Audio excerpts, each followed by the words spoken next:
Hey guys, Football5 here with episode number 22 of the West Ham Pyramid on EAFC 24.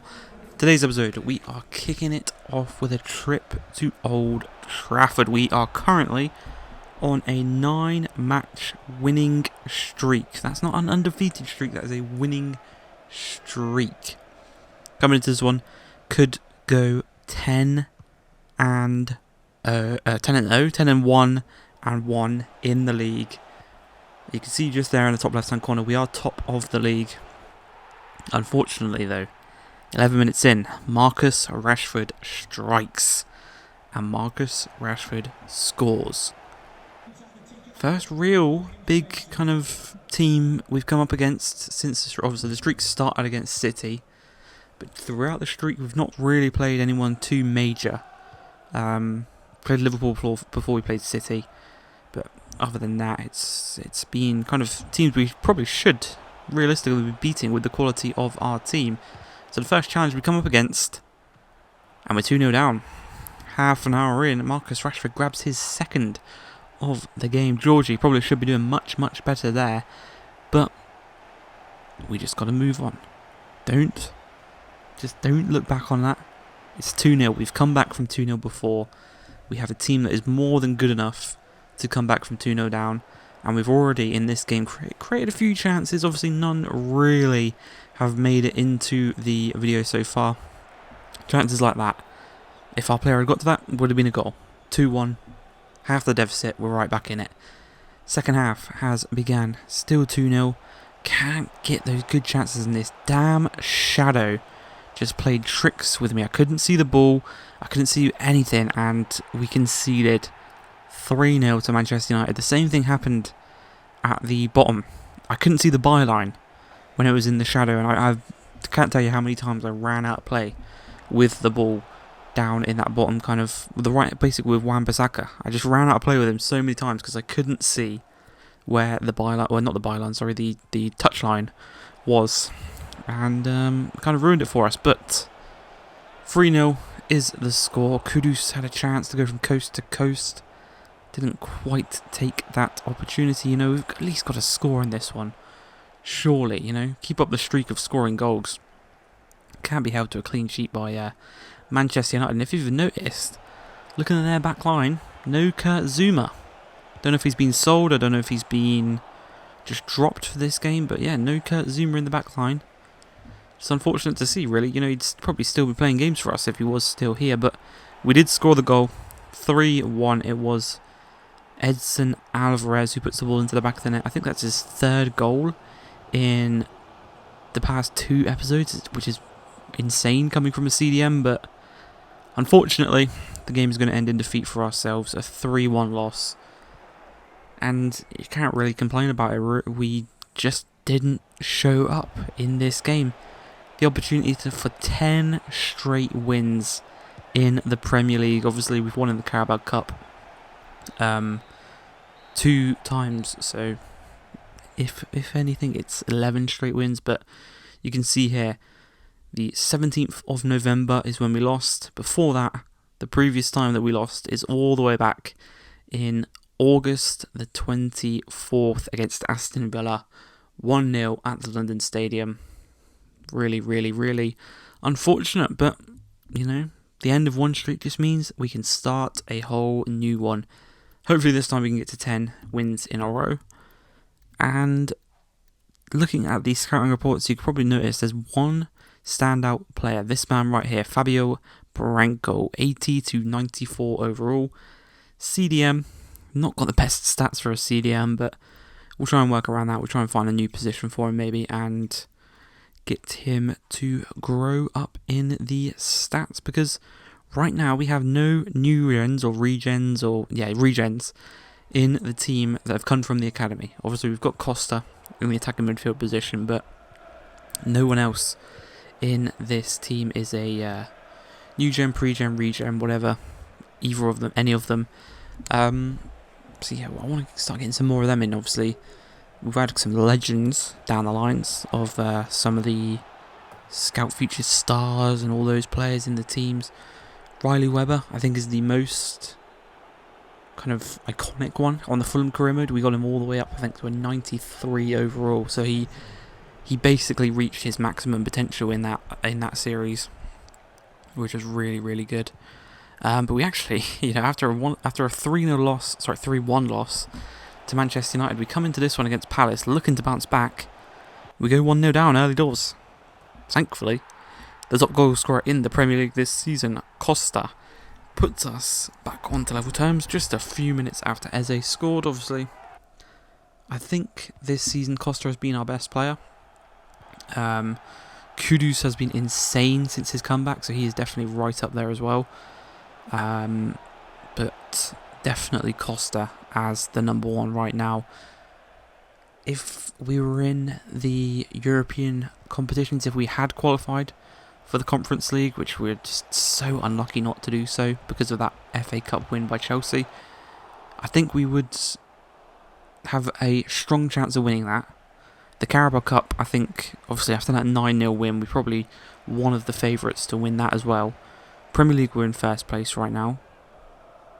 Could be on for like a Mickey Mouse treble right there. The Premier League, the Carabao Cup, and the Europa Conference League. But, focus right now on the league until the next Carabao Cup game. Then we've put our focus onto that. Focus on things as they come. Wilson, he's asked for a bit more game time. I've given it to him. He's paid me back. 2-1, puts us in front. His first goal in the Premier League this season. He's got a few in the Carabao Cup. Same with Archer. But Archer actually, he's played a few games in the Premier League, hasn't quite been able to do it in the Premier League, which is unfortunate for him because he has been proper good in the Carabao Cup. Kudus hits the post from a tight angle there after the Tammy Abraham shot was well saved. But 2-1 up here against Palace. We are playing some nice football, and Kudus, whenever he gets the ball, he's the superstar. He is the superstar of this West Ham team. Tammy's the highest overall, but Kudus is the superstar, and he goes and proves it right there. 10 minutes left in this game, there or thereabouts. He goes and secures all 3 points for us. 3-1. Back to winning ways. After a 3-1 loss, we respond with a 3-1 win. What more can you ask for? And you probably saw the team. It's a slightly rotated team as well. We are getting into that busy December period. This was the 1st of December. Next episode, we should be entering January. So, any transfer players that you want, 40 million to spend. So, a big chunk of change, especially for a January transfer window. But for right now, I really don't think we need anyone. The only time we would need someone is if we sold someone big. Because obviously we're still not in the Champions League. So if a Champions League level team, if a Liverpool or a Man City or a Man United or whoever qualified for the Champions League last year comes in for Tammy, we're probably going to have to sell him. The same for Kudus, the same for Paqueta, the same for maybe not Jared Bowen because he has just signed that new bumper contract, so maybe we could convince him to stay. But yeah, some of those other players, realistically, they would leave the club. Obviously, Bowen's the captain, so I think he would stay. I think he would realistically stay. So at least we've got him in the back pocket. But Kudus, he's been on fire. So I'm hoping that no one comes in for him, and maybe just to wear people off, we'll give him a nice big bumper contract to start next episode. But yeah, realistically, they could still leave.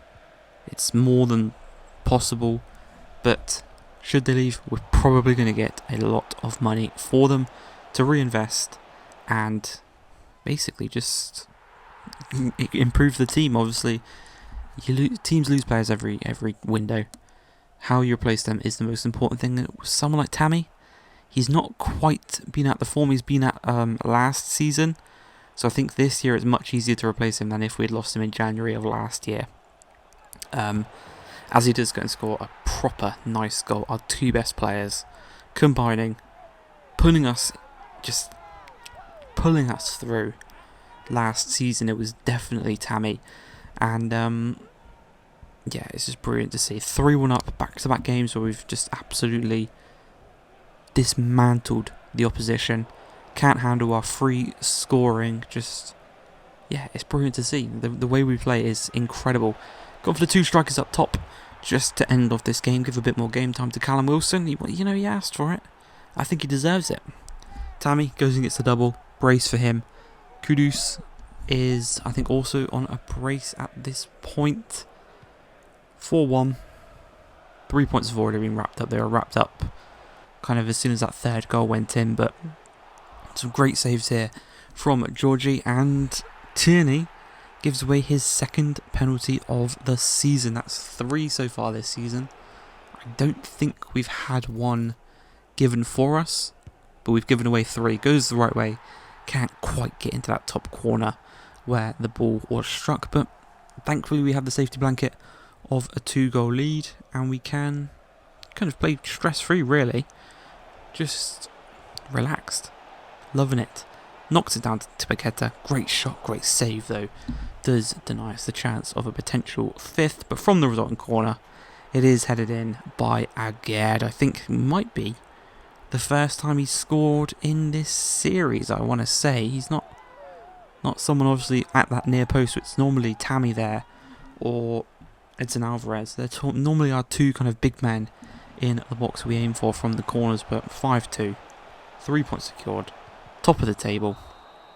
Come January, top of the table at Christmas. How about that? That would be insane, but for right now, we've still got a few more games till Christmas, and we've actually, the next Carabao Cup game is on Christmas Day, so nice little Christmas treat for all the boys and girls there.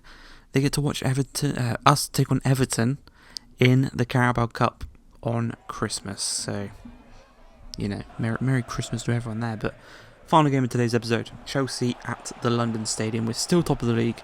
Nice 4-point gap between ourselves and United. And very early doors in this one. Costa puts us 1-0 to the good. 12 minutes in. We have been scoring early goals. We've been scoring first a lot as well this season compared to last year, where we were conceding first and conceding early. And it was just an uphill climb, really. Bit unfortunate from Georgie. He tried to rectify from his mistake there, and he just got chipped. He was off his line. He tried to make up for a mistake that he could have just left to Maguire or to Mavropanos to deal with. But yeah, I mean, you see it in real life. Keepers try too hard to make up for mistakes that aren't really mistakes. He gave the ball away. It's not in a dangerous area. We probably could have dealt with it, but he rushed out and the blood went to his head, basically. But it's 1-1 in this one. Here, just too much power for him. 2-1 down. We were 1-0 up. Flipped on its head. 2-1 down now. But there's something you do not see very often. Hakimi getting outpaced. This time by Willian Gnonto. It's played across the Costa. Great strike. Great save from Robert Sanchez. Just before half-time, it's whipped in. Costa can't quite get his head to it, but Gnonto is going to recycle it. Maguire back out to Jarrod Bowen. Whipped into the back post. Callum Wilson is there. 2-2 before half-time. We have a whole second half to try and get back into this one. Try and rectify.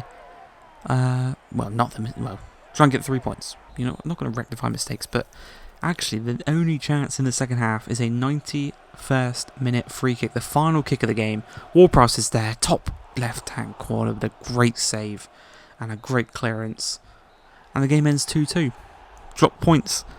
But, it's against the Big Six team. We'll take it. We'll move on because we have Newcastle in just 2 days to start next episode. I hope you guys, though, have enjoyed this one. If you have, please like, subscribe, and peace.